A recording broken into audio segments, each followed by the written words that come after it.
Nous écoutons dans l'événement à partir, tous les clients doivent écouter dans l'événement émis ici.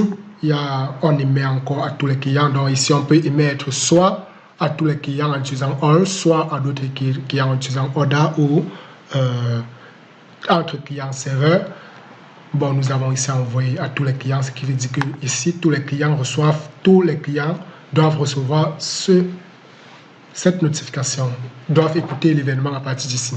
Bon, nous allons chercher si le groupe actuel vaut le groupe que nous avons, l'identifiant du groupe actuel vaut l'identifiant du groupe que nous avons en session actuellement. Si c'est le cas, nous chargeons les messages. Nous chargeons les messages. Bon, là, nous allons présenter le REST server. Le REST server, là, script, modèle.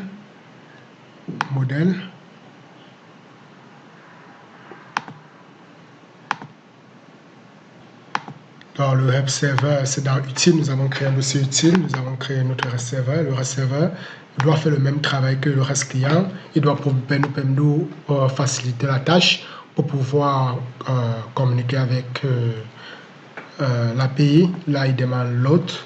Si nous voyons bien le port, l'autre, c'est bien ce que nous avons ici pour l'API. Là, le port, l'autre, ici. Bon. Donc, c'est la même chose ici. Et ici, nous avons créé trois classes. La classe serveur REST, trois constructeurs, pardon.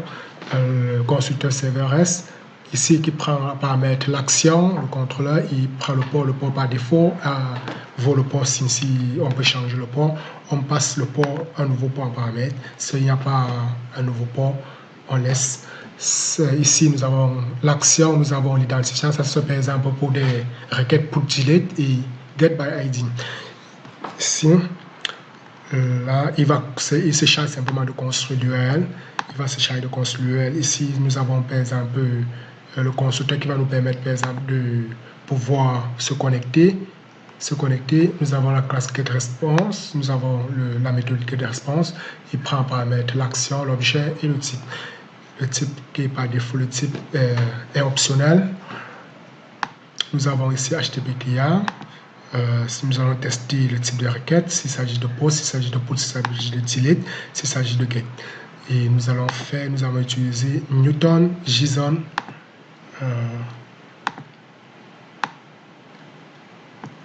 Newton, sauf JSON, pour pouvoir communiquer. Par exemple, à partir de là, nous pouvons faire client.post asynchrone, post JSON asynchrone. Nous pouvons aussi utiliser cette méthode-ci. Nous avons client.put asynchrone JSON. Bon, en utilisant ceci, ça nous transforme directement l'objet en JSON. Ici, si nous utilisons cette méthode-ci, nous serons obligés de pouvoir écrire ceci, get binary content, et là, il va faire le travail. Il va venir faire convertir, c'est lui qui va nous permettre, c'est lui qui va récupérer la réponse. Il va récupérer la réponse et cette classe-ci, getJSON response, va transformer l'information en JSON. Donc ici, c'est la classe qui nous permet de pouvoir interagir avec l'API. Si nous faisons de ce côté, nous avons l'API, nous avons les classes là, comment, le modèle, nous avons les contrôleurs. Nous allons essayer de faire un test simple, par exemple l'authentification. Ça c'est utilisateur, pardon. Là, login.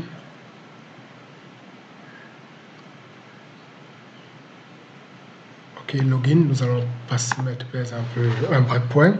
Ici, nous allons venir de ce côté, nous allons mettre un breakpoint sur ici, contrôleur, account, contrôleur, je viens ici, login.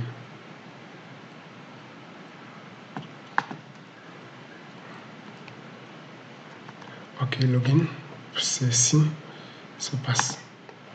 Bon, ici, ça c'est la classe qui nous permet de, ça c'est la méthode qui nous permet de s'authentifier. Là, nous utilisons le code C# pour la sécurité, pour pouvoir login, pour pouvoir créer, authentifier un utilisateur, enregistrer un utilisateur, soit modifier les informations sur un utilisateur. Nous utilisons le code C# parce que là, c'est plus sécurisé. C'est plus sécurisé. Bon, nous allons faire un exemple, un test simple pour login et voir comment ça marche. De ce côté, nous allons déconnecter Alain et essayer de l'authentifier à nouveau. Là, ici, il vient ici,